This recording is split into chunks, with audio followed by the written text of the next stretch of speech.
What's happening, Andy? Here I'm joined today by Adam Gregory of Advanced Business Solutions down in Florida. How are you, Adam? Good, Andy. How you doing? I am good. What's happening? We are going to spend some time today chatting with the president of the Business Technology Association. So I thought we got a lot going on. We've skipped a show. We've got some dealers in need. We had a couple of horrible hurricanes, and so this chat today, this What's Happening podcast, all kind of started with a bit of a LinkedIn that you posted and we shared out. But I thought maybe we could expand on that and see where things are going. So, Yeah. with that, why don't you kind of take us through that LinkedIn post and some of the things that are crossing your mind when you wrote that? Yeah. Absolutely. Thanks, Andy. So pretty much the post was meant to, help the dealers. I mean, that's what we're about at BTA. Like I mentioned in the video, it's that camaraderie, that kinship that we have in the association. And, these dealers that are being affected in the Carolina and Florida and Eastern Tennessee and things like that. I mean, they need us. So, my whole thought process was I spoke to Brent, hey, let's get a video out there and let people know about this disaster relief fund or this grant that we have. Because a lot of people know about it, but some don't. And that's an opportunity for us to raise money for those dealers to help them and their employees, their operations, because there's some desperate need out there. Well, it's amazing because every time I wind up on that BTA website looking at these grants or a donation link, you wind up scrolling down and seeing a whole bunch more that we never knew existed. And there's just one after another after another. And here's one that unfortunately before a few weeks ago I had never heard of, right? The Hmm. disaster grant that you're mentioning, and most of us probably never heard of it. Enter Hurricane Helene, Hurricane Milton. And the irony is we weren't even done with Helene and the aftermath of that, and some of the just dealers going through some tragic, just horrible times. When you guys got nailed in Florida with the next one, right? And so uh, I think that hit right as you were filming or doing that video. But just a bit of an update. So the first hurricane came through. It was a few weeks ago at this point. Uh, I spoke with Kevin Jackson down in Asheville. He's a dealer that we were kind of rallying around. He's an SDG dealer, and there were uh, some guys who pulled together a fundraiser for him because this BTA grant, it takes some time to get going. So they wanted to get him some money on the a lot faster to help keep his doors open. Cash flow has been an issue, and his customers may not be able to pay bills for a bit. So amazing how quickly people rallied. I think almost 100,000, maybe over 100,000 dollars were raised in the matter of a couple of days. Kevin had reached out today. Thankfully, he said he's got water. Power is coming back online and Wi-Fi. He finally got his power back on last night at his house. It took 24 days to get their power back on. He lives in the city of Asheville, so he doesn't know how long it's going to take for people in the rural areas. But we were, about to do a show in Asheville, which you guys had to cancel. So, everybody kind of rallied around there. You've got this fun going to help with that. Let's talk a little bit more like how can dealers contribute? How did this fund come about, if you even know? I know you weren't there probably involved with this when it got started, but if you have any background on it, has it been used in the past? Just any background on that would be great. Absolutely. So yeah, it was a little bit before my time. It was back in the NOMDA days when this Ah, when this came when this came around. But it has been used. I mean, with the last hurricane that came through Texas, we actually had a dealer reach out and applied for a grant from BTA, and he was awarded a grant. And so there's people that know about it, but we just don't have to use it that often. So it kind of gets lost in the weeds, if that makes sense. But yeah, it's the way it works is when you go to our website, and I think the staff there has it on the homepage. You would go to click on that link for the disaster relief fund. It gives you the opportunity to donate. You just add an amount to your cart. Now, one of the confusing things, I wanted to get an opportunity to point this out on this interview, was that when you go to donate, it will automatically default $25 in there. But when you add it to your cart, you can change the value if you would like to give more. So I think that's important to point that out. I don't want people to think we're kind of sticking them to one value that they can give for this fund. So But yeah, it's a need. I mean, in times like this, it is a need. And so again, going back to what you said about Kevin and then up in Asheville, fantastic. I mean, I was following this all along with emails going back and forth, kind of what was going on, and the work that SDG and Mike and all those guys did was just fantastic. So I think that was just a precursor to kind of lead up to what BTA is trying to do, get more news out there and information to our members to let them know what we do offer. I think at this point I talked to Brent today, we've received 2 applications for grants. We're expecting a third one to come in. So, it's imperative of us to try to work as hard as we can to try to raise funds for these so we can help these dealers. Well, I've got that link that we're talking about now. There were 2 links. The first one was the SDG link to get Kevin money now, and that's on the BTA site as well. We've got this link that we're talking about for the grants. This one is on every page of our website. You can get to it at bta.org, or you can just go to our website, industryanalyst.com. It is on every page right now, and you can give there. You did mention some. I don't want to call it an issue, but so one of the other things is when you go to donate, when you're on the mobile, when you're trying to do it from your phone, it's not formatted well for mobile. So you do need to do a little scrolling around or contact Valerie. She'll walk you through it like she did with me. Because again, like you were describing, I wasn't able to figure out on my own. Give the phone to Jake, right? Give grandma's phone to your son, right? Like, Yeah. I can't do anything on a phone anymore, apparently, because I'm old. But she was able to walk me through it, and there are ways to move around on your screen. It doesn't look right until you kind of format it properly on your phone. But you'll get to it. Yeah, call Valerie, email Valerie or Adam here, and they'll get you through it. So you've got 2 dealers already did it. One who may do it. And so how often does this get refilled? I mean, this is something we haven't really promoted before. I don't remember even bringing it up when they had the hurricane go through Texas last year. So how often does this thing get restocked, replenished, and Yeah. how do you guys So handle that? yeah, absolutely, Andy. So the way it works is normally is when people renew their membership every year, there's an option to, give to our disaster relief fund, give to our legal fund, those types of things for the association. And so a lot of people see that, they check it, they add it to their annual dues, things like that. Well, we've never really went out and just did a campaign to promote it. And that was one of the things we wanted to start changing this year was to promote this fund.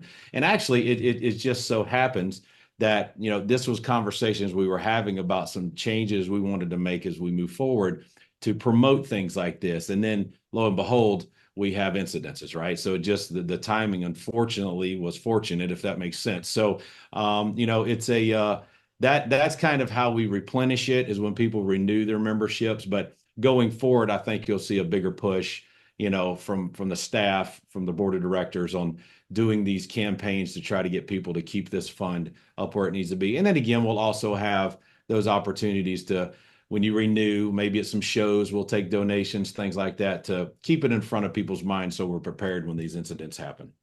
Well, this is just yet one of another and another and another great aspects of BTA. Being a member, right? There's a fund there for you if you ever need it, and hopefully you'll never need it. But there's just I mentioned it earlier, but take some time if you have some, just if you're watching this video, go through those funds on there because it's amazing how many different things you can donate to on the BTA website, and every one of them is great. We had our fundraiser over the summer for veterans, for scholarships for veterans families. And we did that big motorcycle ride and visited dealers and BTA facilitated that so that we could raise money for that. We've seen, this disaster relief fund. There's a Bob Goldberg scholarship fund. There's just one fund after another. So it's just sort of this little thing that goes on, just another unsung hero type of thing that BTA does behind the scenes that you just don't even consider. I'm glad we talked about this and promoted it, but I don't want to let you go. I know you have a lot to do with everything and cleaning up after the mess that you've had the last couple of weeks down there. But I want to talk about. So you mentioned changes, so let's talk about changes. Next year is going to be a very different look for BTA, and and I guess this will be the first time you're talking publicly about this. I hope it's okay to bring it up here, but I am. Yeah. Um, so, so tell us what's coming next year and what's going to be different for BTA. Absolutely. So won't spill all the nuggets, but we'll share some here so everybody can. So what we've done is we're moving our formats of our meetings to next year. We're going to have two meetings. Now I will tell you just to let everybody know there is a third meeting at Asheville scheduled next year, but I guess that depends on how Asheville is doing in 2025 that's going to dictate that. But from the national standpoint, we're going to do two meetings starting next year. We're going to have a meeting in Orlando, and then we're going to have a national meeting in Albuquerque, New Mexico, which is already on our website. That's already public information. But what gets me a little giddy is that we are going to, when the new board came in and I had the opportunity to be president, we decided we wanted to take BTA to the future. That's what we wanted to do. So our slogan is future forward, and you're probably seeing that on some of the magazines and ads and things like that that Brent's doing.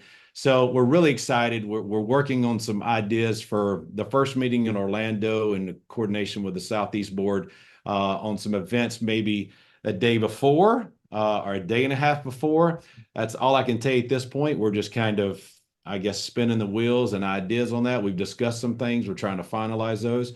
And then in Albuquerque, we've got a great lineup, and we've got an event that's going to be in accordance with our show that, and also we'll have the IBPI meeting, as you well know, but Yep. we're going to be doing another event for our members that is just going to be rock solid. And it's going to be, what we're going to do is we're going to have a big rodeo. We're going to have a rodeo for our members. We're going to bring in, they're going to have stock, and we're going to have bull riding and barrel racing and all these types of things. We're just going to make it a fun time for our members. It's great. We want to build up the show. We want to have the speakers that people look forward to traveling for. We want to have the knowledge and the newest technology and talking about those things that people want to listen about. So I'm excited about it. I know the whole board of directors is excited about it. We're all working hard on it, along with Brent and Valerie and Elizabeth and Brian and the staff.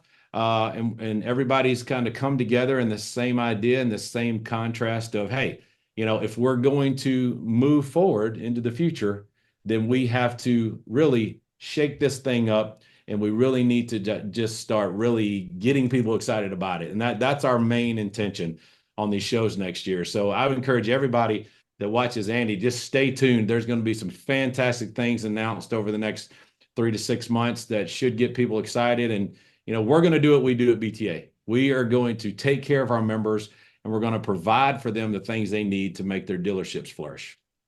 Well, I have always been a fan of BTA. I remember going when I was in college, going to NOMDA and working for my dad, he had a booth there at NOMDA. And even just my early days working this job, it was still called NOMDA. It was it's been there forever. It's changed a lot over the years. Let's talk for a minute. Why move into two shows from four? What's the logic? I'll tell you what I think afterwards, why I like it, but what's the reasoning behind it, and why is that the forward, decision for BTA? Right. So honestly, let's be honest here. It's COVID changed everything, right? I mean, we probably have more Zoom and team meetings than we care to have. I mean, that's just kind of where it took us. So our concept was, we took a step back and we looked at all of our meetings. We looked at, well, we were doing 5 at one time, and then after COVID, it went down to 4. And we just started paying attention to, the opportunities, the excitement, what we could do to help our vendors who are very important to us, and what we could do to help those vendors to get in front of more members. And so looking at everything as it rolled in, we started thinking, hey, wait a minute. If we took this thing, let's say in the first year down to 3, if they have Asheville next year, of course, or 2, what would that do for our members? What would it do for them as far as, getting to one meeting and pretty much getting the whole bucket of goods instead of having to pick from 4 or 5 meetings? And we just thought that from a membership standpoint, that it would give us the opportunity to provide better speakers, better education, more vendors. it would also help our vendors on their end, have two shows to worry about, maybe three next year, but two in the end to worry about, and to be able to hit both coasts of the United States, a West Coast show, an East Coast show, and maybe, put that out there for them where they have to just concentrate and they can utilize more of their opportunity and their funds to support the association. I love it. I absolutely love it. I've been saying for a long time, that I thought BTA had too many shows. What happens is you get when you have four of them there in front of you as an either as an attendee or even as a vendor, you sit there and think, well, I'll go to the next one. There's always going to be another one coming up in a couple weeks, a month or two, at the most 3 months, and it's usually not that long between them, right? So you always feel like there's that next one, but when you bring it down to three or especially two, you create this sense of urgency. Like, I better not miss this one because it's going to be half a year until I can go to the next one.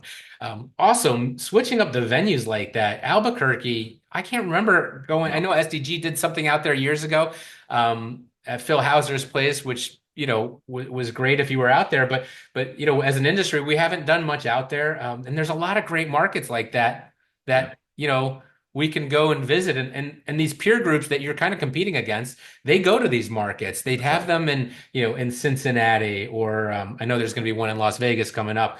Uh, by the way, I'm glad you didn't pick Las Vegas. Albuquerque's a treat. When was the last time you were in Albuquerque? It's been years for me.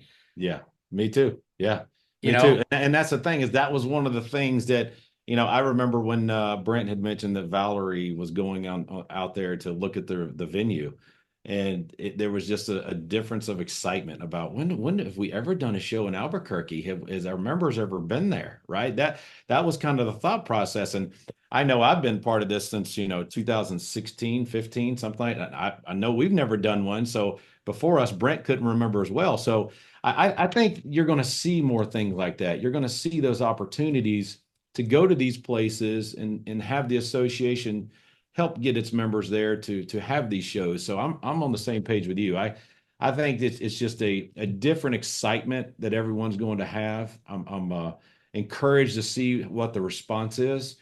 We've gotten great feedback from some of the vendors. I know that a couple of our board members at the last meeting in San Antonio, Mike Hicks and Deborah Dennis, they had kind of talked to some vendors, gotten their feedback on things. I think everybody's excited about it, and I'm looking forward to see what happens with it. Absolutely. well, and San Antonio is a perfect example. It was a great show, right? But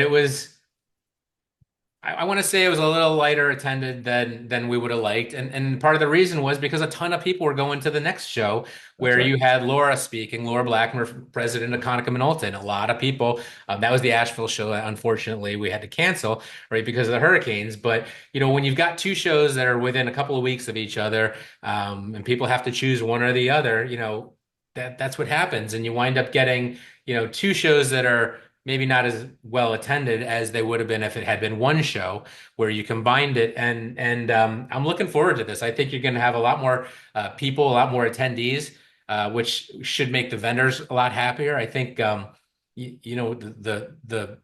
opportunities for sponsorship for the BTA should become more premium, right? Because now Right. you used to have, I mean, how many lunches you'd have over the course of a year? You'd have what, eight lunches. Now there's Right. four to That's right. sponsor. Yeah. So, all of a sudden it became a much bigger deal to sponsor that lunch, that dinner, that you know, I don't want to call it a booze cruise, but we've had those cruises around New York Harbor and some of Yeah. those just fun events that BTA likes to tie on to the event. And, they're very social, and I like when they do these after hours kind of things where the vendors can hang out and network with the dealers and especially when there's an event planned rather than the hey, everybody just go on your own, which I do like that because it's nice to go plan a night of your own intimate dinner. But then when there's an event with everybody, right, then it's that's why you're there to see Right. all your clients or potential clients, prospects.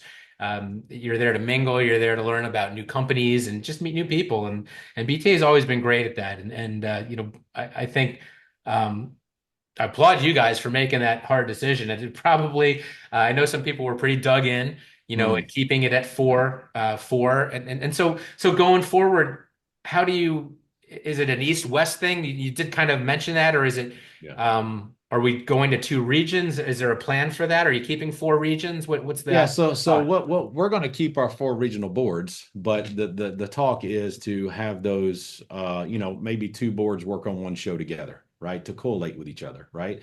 That's going to be the ultimate goal. And when I say east west, I mean, a west show could be in Texas, right? It could be in Kansas City, it could be in Nevada, it could be in Los Angeles. So whereas your east could be in Boston, Chicago, Orlando, wherever they decide to have them. So, I would say you take the Mississippi and you go east and west. That's kind of the way, right? So, but I think again, like you said, I think that it's an opportunity to get the vendors excited about these shows because they're only going to get two times to get in front of the members, right? That's it, and that's Yeah. that's what we're excited about. We really are.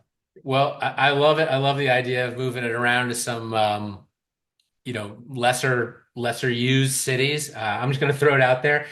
I'm pretty sure Rochester, New York is a bargain for a conference. Don't do it in winter. Don't do it in winter, but Yeah, you don't do it do in spring. that. Like right now, honest to God, I bet you'd like that one, wouldn't oh you? my gosh, I would love it. But our leaves, I just posted some pictures. Our leaves are peaking right now. It is absolutely the most perfect place on earth, the Finger Lakes region. Maybe you think about it down there with this global warming thing. You guys might get tired of those hurricanes and canceling events. We have never canceled an event here up in Rochester for a hurricane. I promise you. Yeah.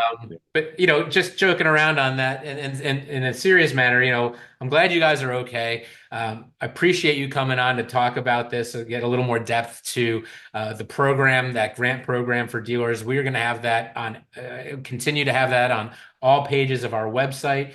If you watch this video and you want to donate, it can be as little as I can't remember. I think it was $25 was Yeah. the minimum amount, up to as many times as you want to put that $25 quantity into your basket. So BTA it's a tax deductible donation, and obviously you're taking care of companies that are just like you. It's one of these things that you hope you never need, and I wouldn't call it an insurance plan, but it's nice to know that this is there for you, and it's nice to know you've got your peers looking out for you. Just the way the industry rallied, the way the, Oh yeah. the dealers in SDG, Richard Van Dyke really organized this. It was incredible just to sit there and watch it, and then watch all these companies. I won't name them all because I'll forget some, and then they'll be mad at me. But it was, just one after another saying, "We'll donate 500, we'll donate 1,000, we'll donate 2,000," and it was just all day long. It was just after one series of emails from Richard with an update from Kevin, and everybody stepped up. Competitors, peer group peers, their vendors. Konica Minolta sent a truck down. Danielle Wallowitz and Chris. Chris drove 12 hours overnight to bring a truck down himself, with some people from Shore Business to bring them supplies, and a lot of pasta. I guess Danielle cooked up quite a storm with her family. But it's just, once again, watching this industry rally, it warms my heart. I love the companies in this, the people in this. We are a weird group. They compete. You guys compete like hell against each other all day long, and at night you take care of each other. And it's just a big family. It just really it's just great to see, and people like you are amazing that make this kind of stuff happen. And thank you for what you're doing, and let us know any way that we can help. Absolutely, Andy. We appreciate it. We appreciate everyone out there. And thank you to all the dealers for all that you've done for your fellow members. And again, Andy's right. In the end, it's all about, that kinship and camaraderie that we have as being a part of this association and being a part of this industry. And wouldn't change it for anything that I could ever think of. So thanks for the opportunity, Andy. We appreciate it. Thank you, Adam. Have a great week, and we will talk soon. You do the same. Thanks.